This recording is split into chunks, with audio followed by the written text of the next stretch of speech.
So I decided to set up a mobile clinic, which no one has ever done in this town. So it was kind of a novelty. And also I do acupuncture. So obviously that's much easier when the animal's at home rather than being in the car and then going back again. I've just started doing some advanced training in canine arthritis training, which I'm super passionate about. So to go to people's houses and look at like the whole picture, because often like it's environment and food and management, not just the drugs that are required to tweak. Hi guys, and welcome to the House Call Vet Cafe podcast. I'm Dr. Eve Harrison. I'm a full-time integrative concierge house call veterinarian in Los Angeles, and I help other vets to build their unique mobile practices on their terms. This podcast is for and by house call and mobile veterinarians, so it is meant to give our community a platform to connect, to share our stories, to lift each other up, and to support each other. Most of us work solo as lone wolves, right? So for me, it's been really powerful to be able to physically hear the voices of my colleagues from all over the world and to get a chance to feel that we truly are part of a community of very real other human beings who get it. While you may be alone in that little bubble of your own vehicle when you're on the road seeing patients, I welcome you to join our community by tuning into our own podcast when you're on your way to your next house call. Whether you're a super experienced house call vet with 30 years of experience, you're a brand new prospective house call vet just looking to get started, or you're house call curious, there will be something for you in this podcast. Each episode, you will hear interviews from other mobile veterinarians just like yourself who are doing unique and innovative things, vets who are sharing their stories, their struggles and challenges, and you can also look forward to hearing valuable information and perspectives from specialists and experts outside of our micro niche. And finally, if becoming a house call veterinarian is something that you've been thinking about exploring, or you're looking for some extra support getting your own mobile practice to feel more profitable and sustainable for you, check out the information in the show notes about my course and our above and beyond supportive private community for members only, plus our monthly group coaching sessions within the House Call Vet Academy.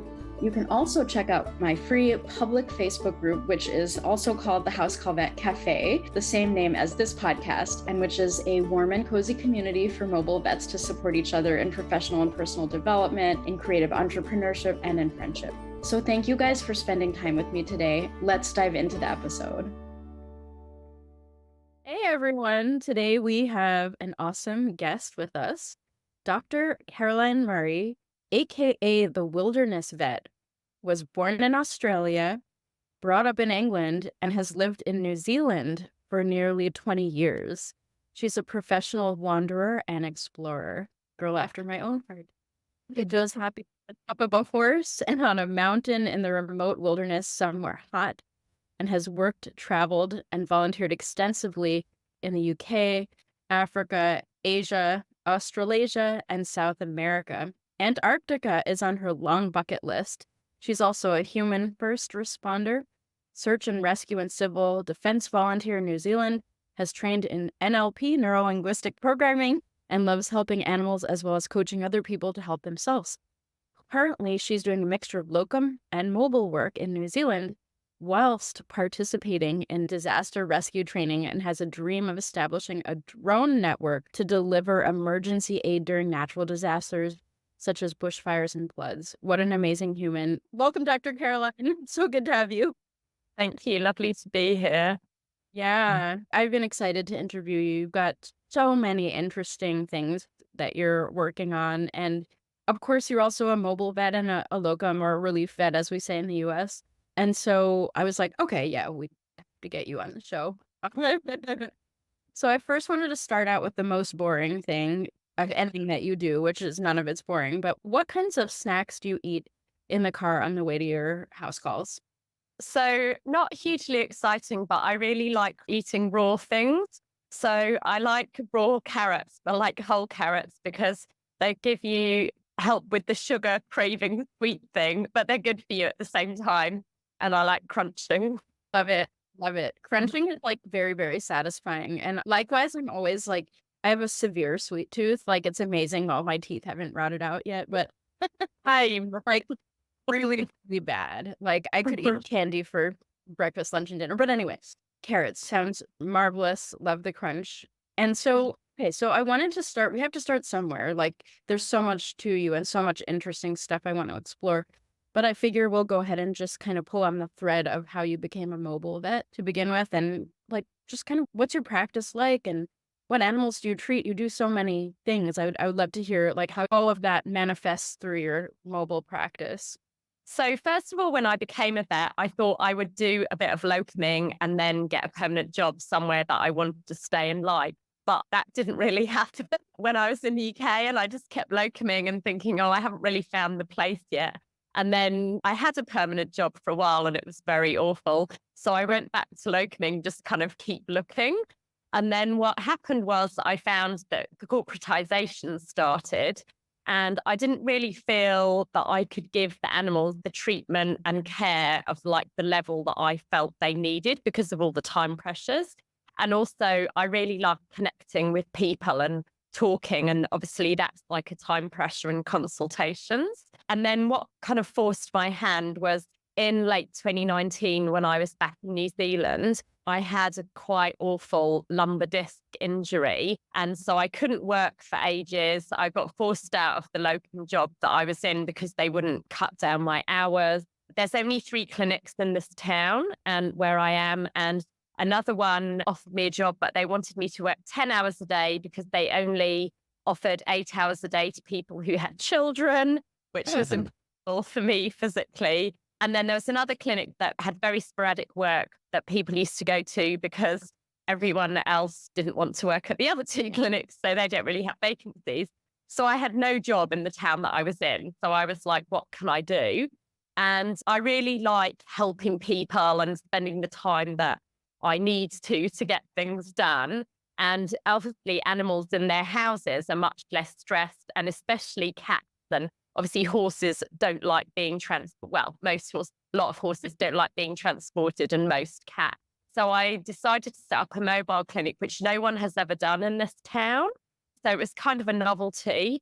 And also I do acupuncture. So obviously that's much easier when the animal's at home rather than being in the car and then going back again. And I do pet sitting as well. So I do like a wide range of animals, dogs, cats. I really love hamsters, guinea pigs, rabbits, that kind of thing. But I don't think we have hamsters in New Zealand, and ferrets are banned. And chickens and horses. Don't do so much like big cow work just because that doesn't really work with the mobile stuff. So I do kind of like a fixed range of things like vaccinations, blood testing, pain injections. I've just started doing some advanced training in canine arthritis training, which I'm super passionate about. So to go to people's houses and look at like the whole picture, because often like it's environment and food and management, not just the drugs that are required to tweak. And yeah, so I don't see at the moment like sick animals as such, because we have to provide emergency care for them and everyone else has got their own clinics anyway. So I'm often called as like a second opinion, or if people can't get the animal to the vet. So quite a wide range of services and species. That's amazing. I love that. And have you ever done acupuncture on the exotics, like so like you don't have hamsters there and no ferrets.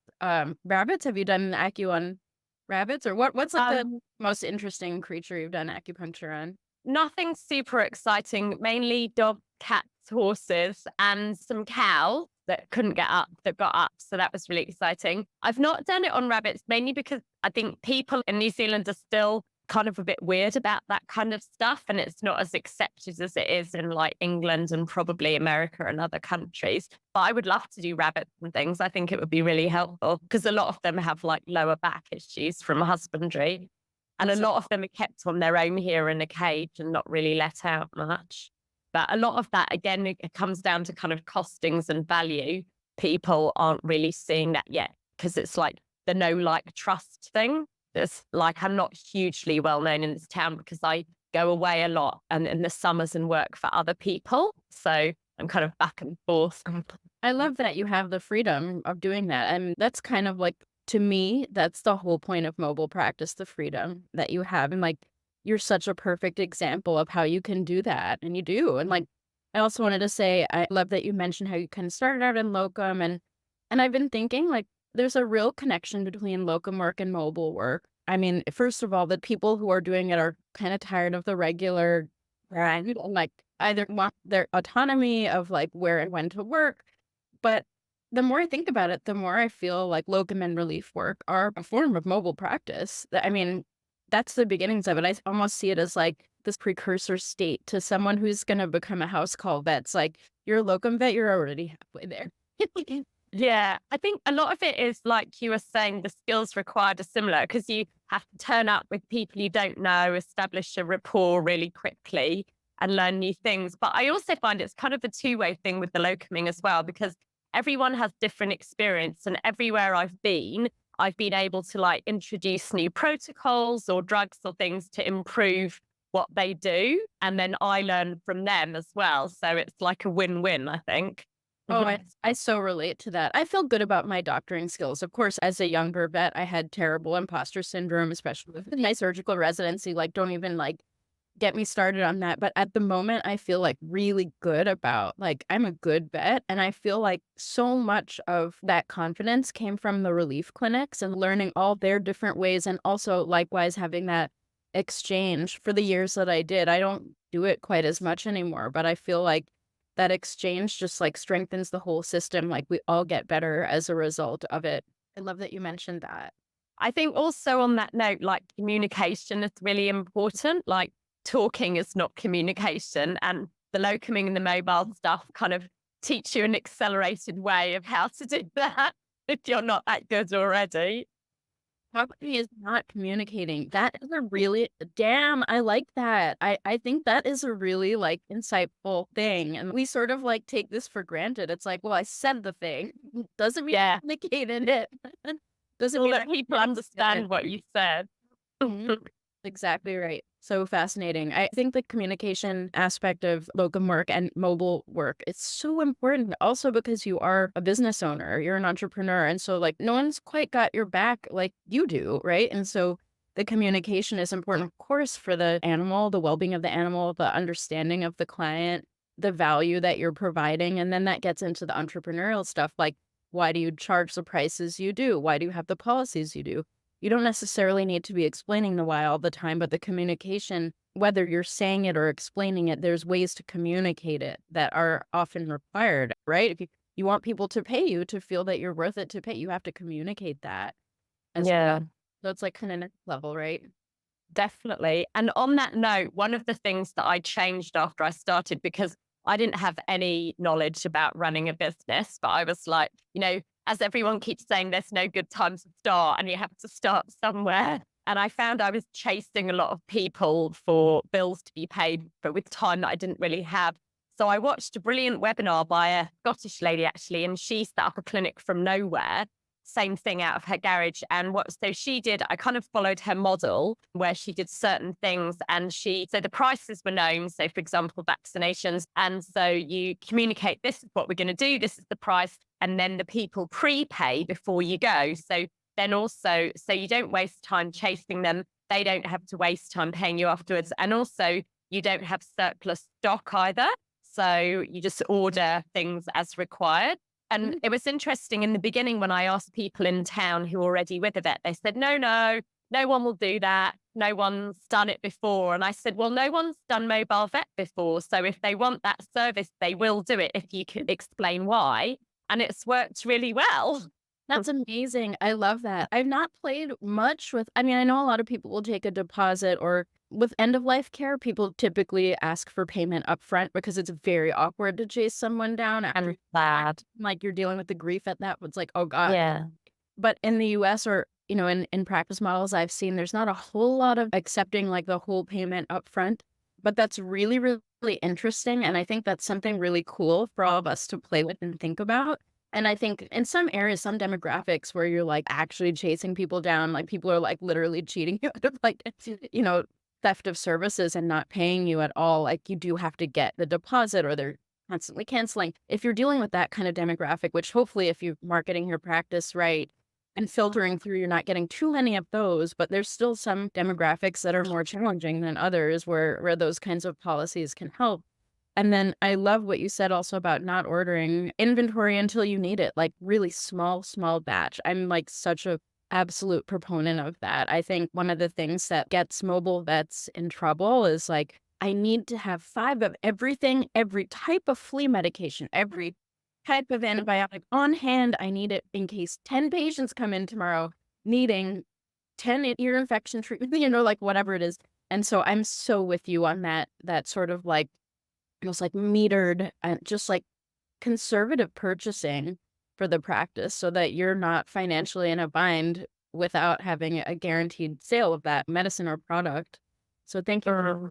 Really, really cool. And then I also wanted to kind of come back to, you had mentioned a little bit about how the rules or the legislation, like the regulatory stuff around mobile practice and veterinarians in New Zealand is different. And as in the UK, if you're a vet, you have to be on call 24/7. And so I wanted to revisit how you've handled that. I mean, obviously nobody is capable of that. Nobody, so it's all about either the loophole or how do you collaborate with a local clinic or can you talk to me a little bit more about that? Because I know that is a big concern for veterinarians in the UK, people in New Zealand. Like it's the thing that stops people from starting a practice to begin with because they're so concerned and worried about that. And I think in our previous conversation, you said this is a little controversial. And so the extent that you feel comfortable, would you mind sharing a little bit about how you've navigated that or how maybe other people might navigate that? Yeah, and poignant timing, Eve, because that's kind of like a current challenge still. So, first of all, the local clinics are extremely busy. And I kind of tried to ally myself with them to see if we could kind of work together harmoniously, but they don't really want to as of the current time, even though I'm actually complementing their services because I don't have a mobile clinic. So I often find things and refer back to them. And so they end up getting the money for the procedures that are required. So I'm still kind of working on that. So the rules, which I think in all the rules, professional etiquette, like if I see something, because now people are asking me for a second opinion on things. So obviously, because of the GDPR thing, privacy, the owner has to request the records and any blood tests and stuff. So we have to look at them first. So there's one lady who works in this town got round it by she only offered dental procedures on horses and home euthanasia, neither of which require, follow-up or emergency. But she also locums for another clinic as well. So what I've been doing is specifying the services that I do. So for example, like vaccinations, blood tests, the pain blocker injections kind of thing. So in this town, in humans, they say, I don't know what it's like in the States, but in New Zealand, you can only have one doctor if you're a human. And the Vet Council in New Zealand specifies that you should only have one vet. But if people are not getting what they need from their vet, they're going to go to another clinic and experience varies. So nearly everyone in this town is registered with multiple clinics and it's their right to go where they want. And so I feel like I'm just kind of complementing that. But I specify, I don't see like animals that are sick in inverted commas that need follow-up or major treatment because I can't provide emergency care for that. So for the care that we provide, so example, flea stuff vaccine, if they have a weird vaccine reaction, for what we treat them for, we have to provide follow-up care. So I specify to the owners this is the situation, like they've all got their own vet, but if there's anything that I've done that they've got a problem with, they contact me first straight away. And so one horse, for example, was just really stiff and a bit sore after the vaccination. So I went out the next day and had a visit and it was all fine. So it's kind of still working through those issues at the moment. Yeah, so it's an ongoing challenge is kind of what I'm hearing. It's like Yeah. trying to find ways to communicate expectations, basically, Yes. is the best way to work around this, like letting the client know what you can and cannot do, and then kind of almost limiting the scope of what you will and will not Unfortunately, yeah. result in Yeah. what would and would not be likely to require 24/7 access for follow-up. Is that right? Yes. And so that's because the Vet Council rules are kind of a bit ambiguous. So kind of working through that with them at the moment because we're supposed to offer after hours care for what we do, not for everything. And as I explained to them, in most towns or some towns, there is only one vet clinic and lots of towns still don't have mobile vets. So I feel if they're already with a vet clinic that does their care and I go and vaccinate the animal because they can't transport it or it gets really distressed to transport and I take responsibility for that, that's not really interfering with the care. That's actually helping the animal welfare. But that's kind of an ongoing challenge with the regulations at the moment. Right, right. Yeah. Well, it's an unenviable challenge to have to work with. And I love how you've worked around it and you've made it happen. And there are people who are in the UK and in New Zealand, and many people are doing and they're finding ways to either collaborate with clinics that are friendly. And in some states in the US, there is a contractual requirement to be in association with a clinic, Oh, state dependent. okay. Yeah, and it's not that common, but there are a few states that do actually require that, and I'm like, "Oh, sucks." You have to just hope that the clinic and, like, veterinary community in your area is open to working with you and understanding the mutual benefit that can result. Mm. It's also Es- it's yeah, go ahead. Oh, sorry. I was going to say with the benefit, especially with home euthanasia, because I think, like it's really upsetting for owners to take their really unwell animal to the vet and then be under the time pressure of that. So I think offering that service is like really important as well. And because most of the clinics here don't want to do mobile stuff because it's not economical for them and they don't want to do visits. So I feel like I'm kind of trying to help them, but there's not always that opinion from them, unfortunately. And that's not just in this town, it's all over the country. Yeah, I thought about that quite a bit, that issue. I mean, we have it here, it just depends on the individuals and sort Yeah. of their state of sensibility, first of all, around collaboration with others, but also the state of their business. Like, I've thought about this quite a bit. I've been on both sides where there is this sort of like either true scarcity or scarcity mentality that there won't be enough. And I think it depends on the situation. If someone's business is like really failing, they're like not in a place to like be abundantly offering collaboration or anything, like it's a psychological place that you can't give from. If you either have or feel that you are giving from an empty cup, like there's nothing to give. And we know so many of us vets are burnt out. So many entrepreneurs don't know what they're doing and are freaking the F out. And like we're trying to support our families and things. So like on that side of things, like I see where it comes from. And on the other side, I see how it prevents like a beautiful collaboration that actually would benefit both. Like you referring patients to them first, you've initiated a generosity. And, if they don't want to reciprocate, that's fine. But I don't know. It's an issue that I've thought about quite a bit, and it makes sense why on both sides. And I hope that we can all work through that. And I hope that your community becomes more collegial soon and that way. Yeah, it's kind of silly because the clinics are so busy.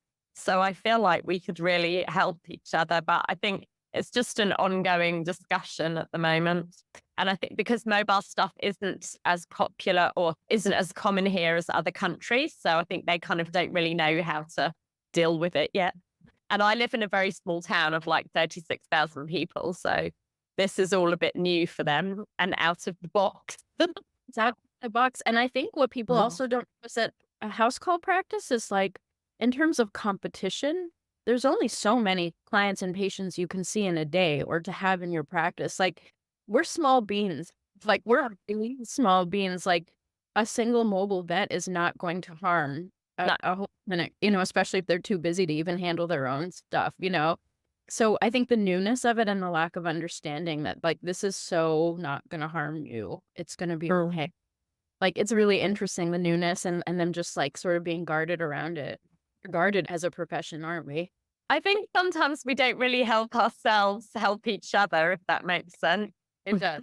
It makes complete sense. It makes sense. So I hope that they learn soon that they're shooting themselves in the foot with this. And especially in a place where, like, you need each other with this regulatory stuff, like the 24/7 being on, like, you need each other. Ugh.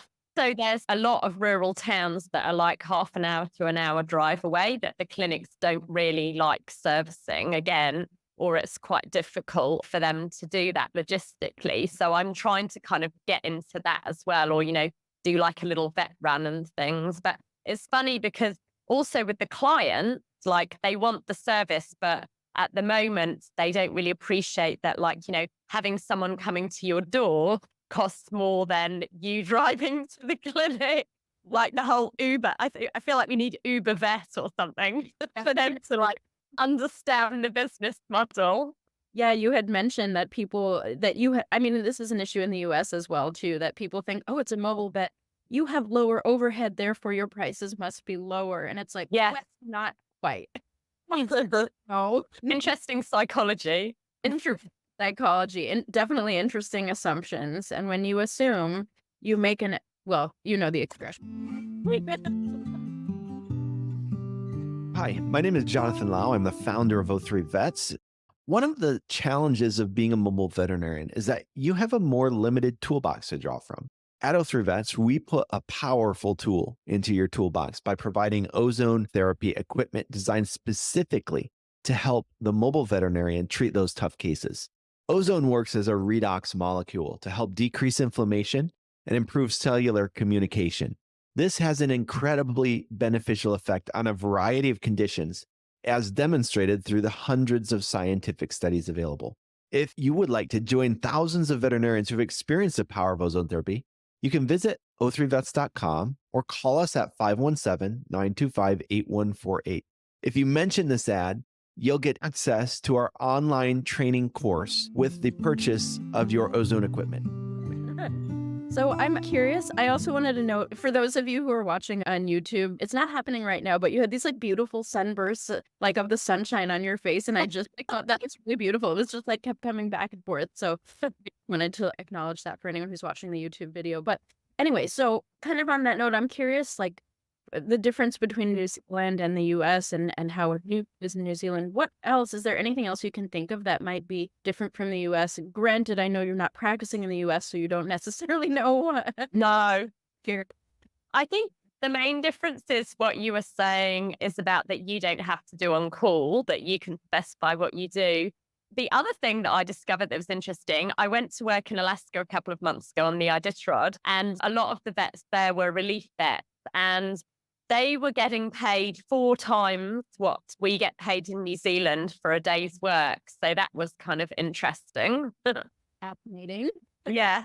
And their hourly rate was quite incredible. And I've got a friend who owns a business in Ohio, a vet business, and she was saying that locums are so scarce that even if you have a vet that's not very good, you still just pay them to stay there because it's better than having no locum, which is quite sad, really. It hasn't really got to that stage yet. The other thing that's happening in England and Australia and New Zealand that I'm interested that's happening in the States is because of corporatization, although the prices of going to see the vet are going up, the fees that they want to pay the vets are going down, which I find interesting and not related to the experience you have. I find that a really big frustration. But I think once you get in a clinic and they can understand so now what I do with my introduction, if I'm going to work somewhere, is I say, this is what I charge per hour. And this is what I normally invoice out, for example, like 4 times what I charge, because otherwise they just see this figure of money going out the door and not like their profit margins. Right. I think that is something that's similar in the US in many ways, like in the corporatization that we're experiencing here, prices going up for clients, pay for vets either not changing or going down in some practices. Interesting. Yeah. And also in the human healthcare system, it's the same here in the US. So on that note, I think another thing that's really interesting here, which I think does cause some frustration, is because in America you have everything's health insurance. There's no kind of state thing, from what I understand. But in New Zealand and obviously in the UK as well, the health system is very subsidized. So people don't really see the real cost. So, they think like a vaccination is expensive for a dog or a blood test, but I've had to pay $100 for one blood test here in the health system, or $100 for a vaccination. And the new thing here is plus $30 for them to inject it into your arm. And I think people don't understand that what they pay for the human system is actually a fraction of the real cost. And another example, so to neuter a dog here is, depending on the size of the dog, it's kind of a few $100s. I don't think it would be ever like up to 1,000, but obviously depending on the size of the dog. And when I had to get a hysterectomy, I was quoted $15,000 for the surgery and anesthetic. So it kind of gives you a indication of like the disparity and what people just don't really realize that the true cost. And I think that is quite a big issue in the public awareness. And also, like, so for example, for the neutering, the vet is the surgeon and we have the nurse doing the anesthetic, but there's just the two of us. And so with the humans, they have like the surgeon, the anesthetist, the nurse, lots of other people, but we do all of that for like a fraction of the cost. Exactly. Oh, that's so well said. And like, I mean, first of all, I hope that the 15,000 was subsidized for you. Is that what you? No. So that was private because otherwise I had to wait a long time, which ended up waiting because they said people just extend their mortgages to get a hysterectomy here, which I don't really agree with. Wow. So I didn't have to pay the 15,000, but I had to wait a long time. Yeah. Okay. That's absolutely fascinating. And I find it really, really interesting, the different healthcare systems. And as we say, those humans, as them, the other species, the other species. I mean, it's really fascinating how different parts of the world handle healthcare, because I mean, it's one of those One Health sorts of concepts where it's like we can learn from each other across disciplines. We can learn what we don't want. And, I mean, there's so much to learn from each other, I think. And so I find it really, really fascinating. And I don't personally think that anyone has kind of quite solved the situation about how to get appropriate health or veterinary care to everyone that needs it. I think also on that note with, appropriate care and also in the time frame required, I feel like that, I mean, we're all really busy, but sometimes people get annoyed that they have to wait like 2 to 4 weeks for like a procedure or something like that. But I'm not sure how it works in the States. To put it in perspective, I had to wait 3 years to see a neurologist, and the normal wait time to see a routine doctor in this town is 1 month. So I feel like that is quite good, timely medical care, and like that just wouldn't be allowed in the animal profession. And specialists here can refuse to see a human for a referral and just decide that they won't see you. So people routinely wait years for things to be done here, and that just wouldn't be allowed in the animal world. So I kind of feel privileged to be a vet, not in the medical system, because at least, we're doing the best we can, and it's not always ideal, but it's done, with the animal's best interest in mind, and we do get things done. And, if it does become urgent, we can rejiggle things. Yeah, that's absolutely right. I mean, it is mind-blowing, the standard that we're held to compared to our human counterparts. I've thought about that so many times here in the US too. And, like we're required by our boards to provide and do things that human doctors would be like, what? Right? And you're like, yeah, people have to, so it's very weird. It's like the right hand and the left hand aren't talking to each other about like, you know what I mean? These two forms of medicine, and the different countries aren't talking to each other. And the clinic and the mobile vet aren't talking. We have, patient theme, like communication's not happening. And it's like, there's so much conversation to be had that it's just like mind blowing to me. So this is a really fascinating direction we went in the conversation. I appreciate it. And thank you for that. The sunburst rays are like happening again from the window. I'm loving it. Beautiful.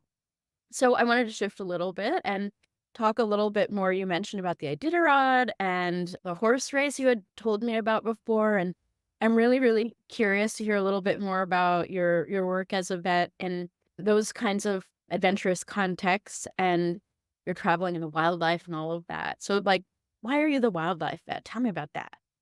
So early on at vet school, we had some exotics lectures, and I just found them really interesting.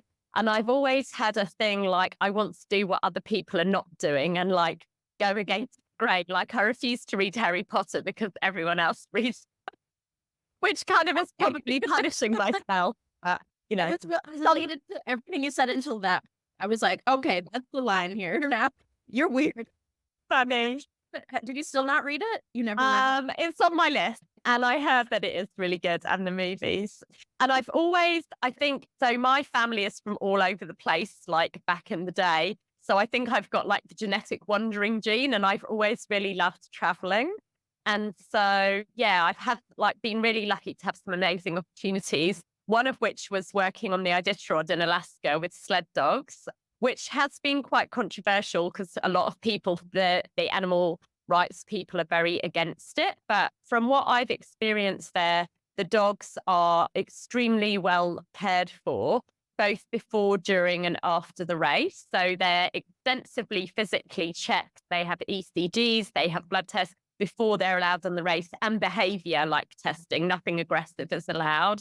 And then they have vet checks all through the race by multiple vets. And then at the end, they're checked as well. So I feel that like when we're there and the race is going on, that the level of care is I mean, obviously we're working in really basic conditions, so we're limited with the facilities we have, but everyone is aware of that. And we have this amazing team of Cessna pilots that fly the dogs back to Anchorage for emergency care if required, or at the end to their usual vets. They have an agreement, and the vets get flown around in Cessnas between the checkpoints. So it's pretty incredible. Yeah. And the Mongolia race was, so it's the Mongol Derby. It's run by an English company. And so basically there's people who I think are quite crazy, because I did the vet stuff and I wouldn't do the riding because I'm not quite good enough. But you ride Mongolian ponies, which are kind of semi-wild. So the Iditarod is about 1,000 miles. The Mongol Derby is, I think, similar, across Mongolia, like the wilderness. So it can be the desert, the steppes, the mountains. It's really varied. And again, like the vets are at checkpoints along the way. So we leapfrog along, not by Cessna, by Land Rover, which is often quite interesting because sometimes bits fall off the cars, or the cars break down, or we get lost in the middle of nowhere. So it's a huge adventure. And Africa's like a whole nother cultural wild adventure. I worked in a primate sanctuary in West Africa, which was kind of interesting and also sad. So it's in Cameroon, where there's a lot of logging, and that is controlled by the mafia, and there's not really any way of changing that. And so there's a lot of chimps and gorillas that end up getting rescued. But the challenge is rehabilitation, because where are we going to put them? Because everywhere being logged and we're running out of primary jungle. So that is like an ongoing challenge. And there is another charity that I went to that's really far out, that has kind of bought an area of jungle. So they have really huge enclosures, and they're trying to get an island. So that was really interesting, but also kind of quite confronting, and also like the level of poverty that people live in those countries and what they get paid. And we kind of waltz in and do our volunteer stuff is, very eye-opening. And so when I travel or when I do the volunteer work, even if I'm just on holiday, I try and either take some supplies over or like take clothing and things over that leave there. I mean, that's not the answer underlined, but, at least you can contribute to what's going on. And then obviously, like with our veterinary expertise, we can help the people there and train like people there as well, and share our knowledge, and vice versa, because they're obviously really knowledgeable. So I've been very fortunate to have lots of incredible experiences. A lot of that was because I did a master's in conservation and wildlife through Perth University, Murdoch in Perth in Australia. And that opened quite a lot of doors as well, just the networking and people, which was really incredible. And also I speak French, so that's been really handy. You. And of course you do. For West Africa, because a lot of them don't speak English there. But as I discovered, the French that you learn at school is not necessarily the French that they speak in other countries. Like, I want to go shopping and I'm listening to the radio is really important. Where's your passport? And like, you're going to be arrested if you don't give it to me. And more the things that we need to be understanding. I mean, I have so much to say about all of that. Like, thank you for doing that beautiful work. And like, it reminds me of a conversation I had with a client recently who works for Operation Smile, which is like, are you familiar? You must be familiar. I've heard of it.